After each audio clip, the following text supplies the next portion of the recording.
Guys നാട്ടിലുള്ള ചെക്കന്മാരൊക്കെ പറയുന്ന അവർക്കൊന്നും പെണ്ണുങ്ങളെ കിട്ടാനില്ല. വൈ? വയ്യ, ഞാൻ പറഞ്ഞിട്ടില്ല. നിങ്ങൾ ആരെങ്കിലും പറഞ്ഞിട്ടുണ്ടോ? ബിക്കോസ് പെണ്ണുങ്ങൾക്കൊക്കെ ബുദ്ധി വെച്ചു. Guys is 2025. അല്ല, പെണ്ണുങ്ങൾക്ക് അങ്ങനെ മനസ്സിലായി കല്യാണം കഴിച്ച് അവിടെ ലോക്ക് ആവുന്നതിനേക്കാളും നല്ലത് ജോലി മേടിച്ചിട്ട് സ്വന്തം കാര്യം നോക്കി ജീവിക്കുന്നതാണെന്ന്. ബിക്കോസ് എന്തൊക്കെ പ്രശ്നങ്ങളാണ് കേരളത്തിൽ നടക്കുന്നത്. റേസിസ്റ്റ് ആയിട്ടുള്ള ഭർത്താവ് ഭാര്യനെ മെന്റലി ടോർച്ചർ ചെയ്ത് ഭാര്യ ആത്മഹത്യ ചെയ്യുന്നു. ആൻഡ് ഫിസിക്കൽ നമുക്ക് അബ്യൂസ് കമന്റ് ബോക്സ് ഒന്ന് നോക്കാവേ. കാര്യങ്ങളൊന്നും പറയാ വേണ്ടേ. ഗിരീഷ്മ കഷായം കേസും ഇത് നാളെയാണ്.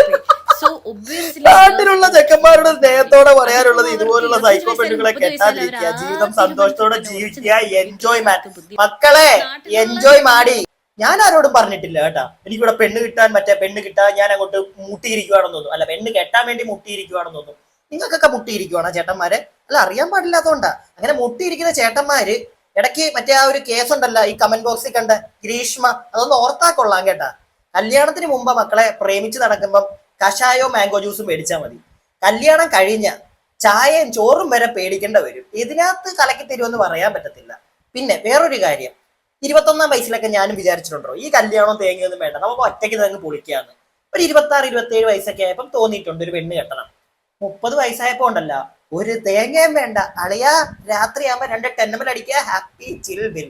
വെറുതെ ഓരോ വള്ളി വിളിച്ച് വീട്ടിൽ കയറ്റിട്ട് ചായക്കകത്ത് കിട്ടിയാ തീർന്നില്ലേ.